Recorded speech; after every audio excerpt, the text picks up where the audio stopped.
Assalamualaikum warahmatullahi wabarakatuh. Salam sejahtera untuk kita semua. Semoga kita tetap dalam keadaan sehat walafiat dan tetap dalam lindungan Tuhan yang Maha Kuasa. Kembali saya Profesor Samsia akan menayangkan video pembelajaran pengantar sosiologi dan masih tetap pada tokoh-tokoh sosiologi, dan kali ini saya akan mengangkat tema tentang Max Weber. Max Weber juga sebagai salah seorang tokoh penting dalam sosiologi, dan kali ini saya akan membahas tentang dua hal meskipun itu tidak sempurna, yaitu tentang tindakan sosial Max Weber dan etika Protestan. Baik, saudara-saudara sekalian, sahabat-sahabatku, dan terutama kepada mahasiswa-mahasiswaku sekalian, jangan lupa terus mensupport channel ini agar channel ini bisa berkembang dengan baik dengan cara like, share, dan klik tombol subscribe-nya. Terima kasih sebelumnya, mari kita sama-sama menyaksikan video berikut ini.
Saudara-saudara sekalian, Weber lahir pada tahun 1864 di Erfurt, Jerman.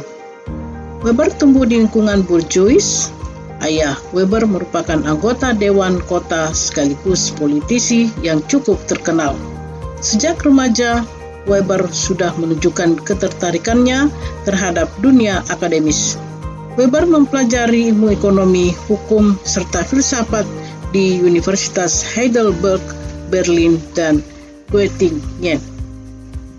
Terlepas dari karir akademis Weber yang gemilang, kematian ayahnya membuat Weber jatuh ke dalam depresi berkepanjangan di tahun 1897. Ketertarikan Weber terhadap ilmu sosial, khususnya sosiologi, muncul setelah kondisi kejiwaannya berangsur-angsur pulih beberapa tahun kemudian. Salah satu karya Weber yang terkenal adalah The Protestant Ethic and the Spirit of Capitalism. Dalam The Protestant Ethic, Weber mencoba melihat hubungan antara doktrin keagamaan dengan semangat kapitalisme. Data statistik yang berhasil Weber kumpulkan menunjukkan bahwa mayoritas pemilik modal, pemimpin perusahaan, serta tenaga kerja ahli di Jerman pada masa Weber merupakan pengikut ajaran Kristen Protestan. Weber lalu melakukan investigasi dan menemukan bahwa salah satu cabang ajaran Kristen Protestan, yaitu Calvinism, memiliki doktrin yang berkompatibel dengan semangat kapitalisme. Menurut Weber, doktrin Calvinisme yang dibawa oleh Richard Baxter, penerus John Calvin, syarat dengan etos keduniawian yang mendorong pemeluknya untuk bekerja dan mengumpulkan kekayaan sebanyak-banyaknya. Doktrin Calvinisme mengajarkan bahwa aktivitas ekonomi merupakan bentuk pelayanan kepada Tuhan. Selain itu, doktrin Calvinisme juga menyatakan bahwa kekayaan seorang individu menandakan kecintaan Tuhan terhadap individu tersebut. Hal inilah yang menyebabkan pemeluk ajaran Calvinis berlomba-lomba mengumpulkan kekayaan untuk membuktikan rasa cinta Tuhan atas dirinya. Lewat The Protestant Ethic, Weber menyatakan bahwa Selain hasrat untuk menjadi kaya dan berkembang, dan perkembangan teknologi, motivasi internal yang berasal dari nilai-nilai tertentu, dalam kasus ini agama, juga turut berperan dalam mengembangkan semangat kapitalisme. Karya-karya Weber membawa dampak yang sangat signifikan bagi perkembangan sosiologi. Pemikiran Weber yang berfokus pada ide dan nilai menjadi alternatif sekaligus kritik bagi pemikiran Marx yang sangat materialistis. Selain itu, tulisan-tulisan Weber juga kerap dijadikan rujukan utama ketika membahas topik-topik dalam ranah sosiologi politik, hukum, dan ekonomi. Secara akademis, pemikiran Weber turut mempengaruhi karya-karya sosiolog kontemporer seperti Anthony Giddens dan Pierre Bourdieu. Pemikiran Weber juga turut berpengaruh terhadap lahirnya diskusi-diskusi terkait modernitas dan postmodernitas. Saudara-saudara, itulah tadi uraian singkat tentang etika Protestan karya Max Weber.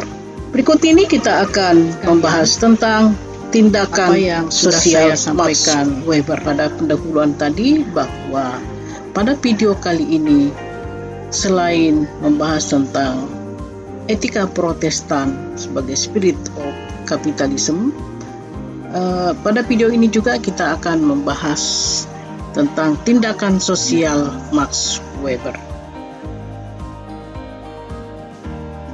Menurut Max Weber, ada dua kriteria tindakan sosial yang perlu diketahui sehingga kita bisa memahami bahwa ini adalah tindakan sosial atau bukan. Kita harus membedakan antara tindakan sosial dengan perilaku kolektif. Ada perbedaan di antara keduanya, meskipun mungkin kedengarannya seperti memiliki suatu dampak sosial, namun tindakan sosial itu berbeda dengan perilaku kolektif. Nah, apa kriteria tindakan itu baru bisa dikategorikan sebagai tindakan sosial? Yang pertama adalah bahwa tindakan disebut tindakan sosial manakala dia memiliki makna subjektif. Artinya, orang yang akan melakukan suatu tindakan itu memiliki makna, itu memiliki tujuan tertentu. Dan ini pun dilakukan secara sadar. Jadi tindakan sosial itu hanyalah dilakukan oleh orang-orang yang memiliki kesadaran untuk melakukan sesuatu tersebut. Jadi bagi mereka yang tidak sadar atau perilaku orang gila, maka itu bukan dikatakan tindakan sosial, karena yang melakukan itu adalah tidak dalam keadaan sadar. Jadi sekali lagi bahwa tindakan sosial itu harus memiliki makna subjektif, harus memiliki tujuan tertentu dan dilakukan secara sadar. Kemudian kriteria yang kedua adalah ditujukan atau memperhitungkan tindakan individu lain. Jadi ini yang membedakan antara perilaku kolektif dengan tindakan sosial. Perilaku kolektif itu mungkin kita melakukan suatu kegiatan secara bersamaan, secara bersama-sama, namun belum tentu itu dikategorikan sebagai tindakan sosial. Karena boleh jadi tindakan itu dilakukan secara individu hanya karena kita melakukannya secara bersamaan. Sedangkan tindakan sosial adalah tindakan yang ditujukan atau memperhitungkan tindakan individu lain. Artinya, tindakan kita itu bertujuan untuk mempengaruhi atau ada pengaruh bagi individu lain. Atau sebaliknya, tindakan kita itu dipengaruhi oleh individu lain.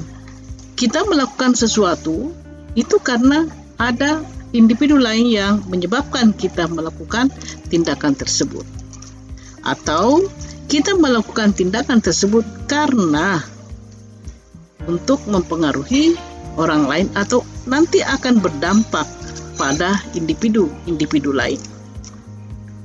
Nanti kita akan membahas contoh-contoh yang sesuai dengan kriteria tindakan individu lain. Nah, tindakan sosial menurut Max Weber, tindakan rasional instrumental, dan biasa juga disebut dengan tindakan rasional murni. Yang mana tindakan rasional instrumental itu? Nah, tindakan rasional instrumental adalah tindakan yang tujuan dan cara yang digunakan untuk mencapainya ditentukan dengan pertimbangan rasional. Artinya, kita melakukan sesuatu memiliki tujuan yang rasional atau menggunakan pertimbangan rasional, dan cara yang digunakan pun itu harus rasional. Baru itu disebut sebagai tindakan rasional instrumental atau rasional murni. Contoh konkret, anak-anakku sekalian mahasiswa, tentu Anda ingin menjadi sarjana kan? Atau Anda ingin sukses meniti karir ke depan. Nah, untuk mencapai tujuan yang rasional tersebut, apa yang Anda harus lakukan? Tentu tidak mungkin ke dukun, tidak mungkin menggunakan jampi-jampi, tetapi Anda akan menempuh cara-cara yang rasional. Tentu saja misalnya mengikuti kuliah, masuk pada sebuah perguruan tinggi agar nantinya bisa sarjana, agar nantinya bisa diwisuda dengan predikat cum laude, dan sebagainya. Nah, begitu juga misalnya Anda ingin mendapatkan nilai baik pada mata kuliah. Itu adalah sebuah tujuan yang rasional. Tetapi bukan dengan cara misalnya pergi menyogok dosennya, pergi menyogok gurunya, atau nyontek, atau dan sebagainya. Tetapi tentu cara yang rasional yaitu dengan belajar yang baik, belajar dengan giat, belajar berusaha dengan keras untuk mendapatkan nilai yang baik. Masih banyak contoh-contoh lain yang berkaitan dengan tindakan rasional instrumental atau rasional murni ini. Namun kenyataannya banyak sekali masyarakat yang sesungguhnya memiliki tujuan rasional namun menggunakan cara-cara yang tidak rasional atau irasional. Contoh misalnya, mau menduduki sebuah jabatan, mau menjadi kepala daerah, mau menjadi anggota DPR, mau menjadi artis, mau mencari jodoh, dan sebagainya.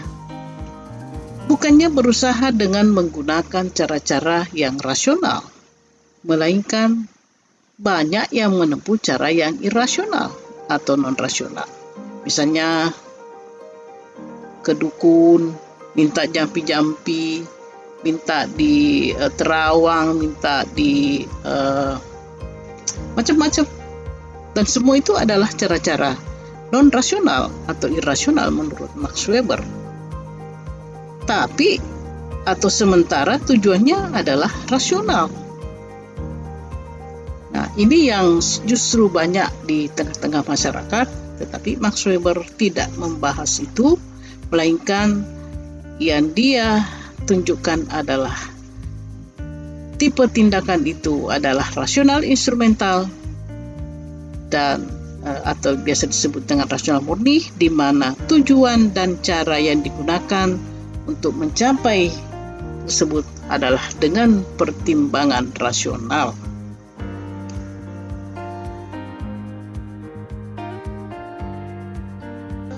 tindakan rasional nilai. Nah, tindakan rasional nilai ini adalah tindakan yang tujuannya telah ditentukan oleh nilai-nilai ideologis atau agama, sementara instrumennya ditentukan oleh pertimbangan rasional. Nah, jadi ini kebalikan dari tindakan yang pertama tadi. Nah, di sini adalah cara yang digunakan justru adalah menggunakan cara yang rasional. Namun tujuannya itu adalah yang berkaitan dengan nilai-nilai ideologis atau agama. Misalnya, tujuannya adalah ingin mendapatkan kepuasan dalam kehidupan sebagai penganut agama dengan melakukan sedekah. Nah, sedekah ini adalah salah satu cara atau salah satu ungkapan keagamaan seorang Muslim atau umat lainnya sebagai seorang penganut yang taat.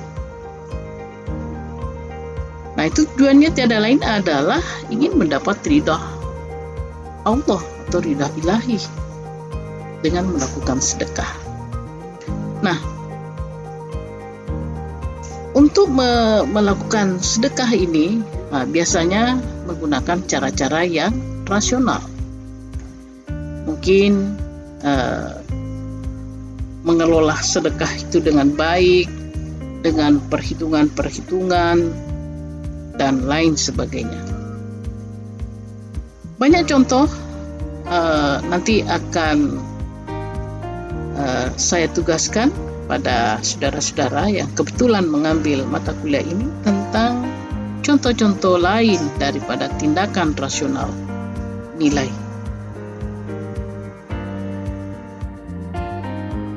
Adalah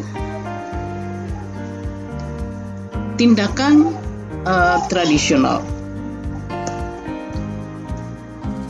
Tindakan yang berasal dari warisan turun-temurun tanpa refleksi sadar dan perencanaan.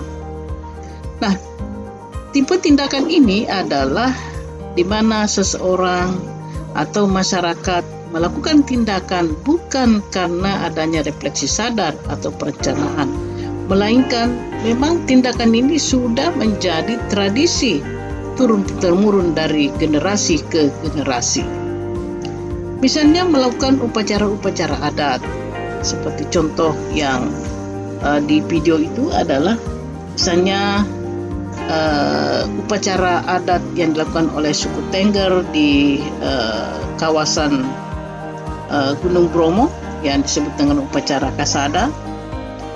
Begitu juga upacara-upacara menyambut Maulid Nabi Muhammad SAW.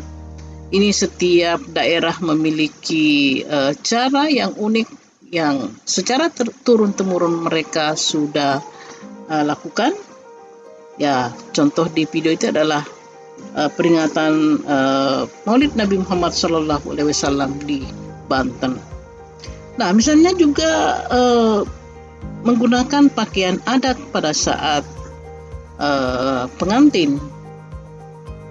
Nah, tentu yang memakainya pun tidak tahu apa sesungguhnya. Kadang tidak ngerti apa sih sesungguhnya tujuannya menggunakan pakaian adat ini. Apa makna pakaian adat ini? Itu semata-mata karena mengikuti tradisi turun-temurun dari keluarga sebelumnya atau keluarga atau masyarakat yang ada di sekitarnya. Karena itu sudah menjadi warisan leluhur mereka yang harus dilakukan, yang harus dilanggengkan, maka mereka tetap menggunakan pakaian adat itu. Nah, lalu tindakan yang terakhir yaitu tindakan afeksi. Nah, tindakan afeksi ini adalah tindakan yang dipengaruhi oleh perasaan yang meluap-luap.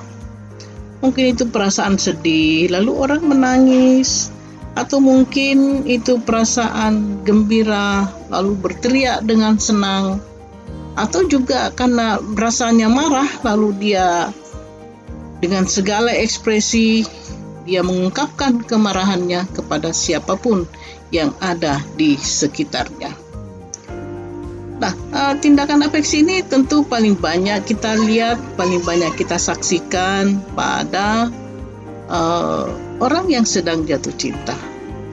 Orang yang sedang jatuh cinta kadang-kadang dia bersedih, kadang-kadang dia gembira, kadang-kadang tertawa sendiri, atau kadang-kadang dia merasa berlebihan.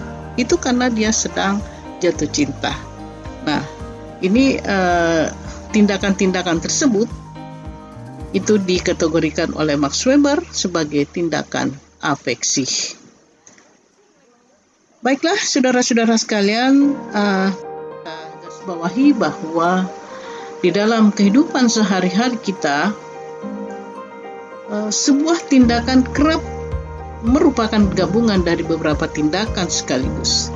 Jadi bukan hanya semata menggunakan atau tipe tindakan rasional instrumental, atau bukan karena tindakan rasional nilai, atau bukan hanya karena tradisi, tetapi di dalamnya juga sesungguhnya ada tindakan rasional instrumental, dan boleh jadi penggabungan dari beberapa tipe-tipe tindakan yang ada di dalamnya.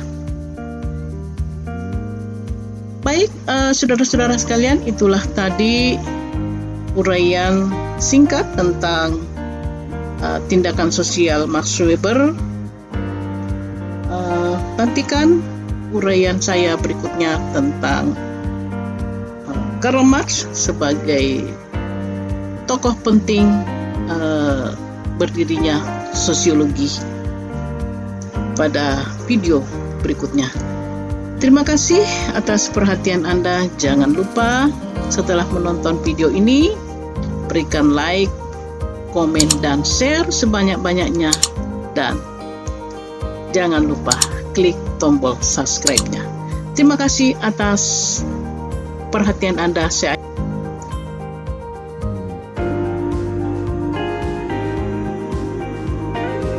akhiri billahi taufiq wal hidayah.